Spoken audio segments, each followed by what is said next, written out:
យាយក្មេងខ្ញុំអាយុ89ឆ្នាំហើយអ្នកទាំងអស់គ្នាប៉ុន្តែសុខភាពគាត់បានលឿនណាព្រលឹមឡើងគាត់ធាក់កង់ហាត់ប្រាណអញ្ចឹងណា好，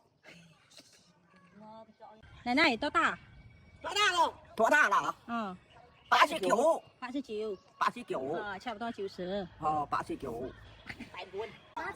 ស្រីមេផ្ទះនៅទីនេះអ្នកទាំងអស់គ្នាពេលដែលគេព្រលឹមឡើងគេធ្វើការងាររយៈហើយគេអង្គុយជុំគ្នាបែបនេះអ្នកទាំងអស់គ្នាប៉ុន្តែជាទូទៅព្រលឹមឡើងអត់សូវមានទេអ្នកទាំងអស់គ្នាភាគច្រើនពេលល្ងាចប៉ុន្តែមីងខ្ញុំនេះខ្ញុំមិនឧស្សាហ៍ឃើញគាត់អង្គុយពេលព្រឹកចឹងណាហើយថ្ងៃនេះខ្ញុំមកលេងក្មេងៗគេជីកង់កាត់មុខទេខ្ញុំដើរមកតាមលេងជាមួយក៏បានជាប់មាត់ជាមួយគាត់ដែរទៅអ្នកទាំងអស់គ្នា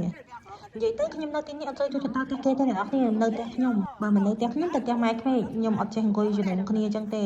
សូម្បីតែនៅខ្មែរក៏ខ្ញុំអត់អង្គុយជំនុំគ្នាអញ្ចឹងដែរព្រោះខ្ញុំអត់សូវចូលចិត្តដើរផ្ទះគេអញ្ចឹងណានិយាយច្រើនខុសច្រើនអ្នកទាំងអស់គ្នាតែដោយសារតែខ្ញុំចង់វឹកហាត់ភាសាចិនរបស់ខ្ញុំដែលខ្ញុំមកផ្ទះមីងអញ្ចឹងណាខ្ញុំដើរលេងទៅមកដល់ផ្ទះគាត់ក៏ឲ្យអង្គុយលេងនេះគឺជាភាពស្ត្រីនៃផ្ទះនៅស្រុកចិនណាអ្នកទាំងអស់គ្នាថ្ងៃសម្រាប់របស់ក្មេងៗប៉ុន្តែបើសិនជាថ្ងៃរៀនវិញអត់តនេអង្គុយចេះទេអ្នកទាំងអស់គ្នា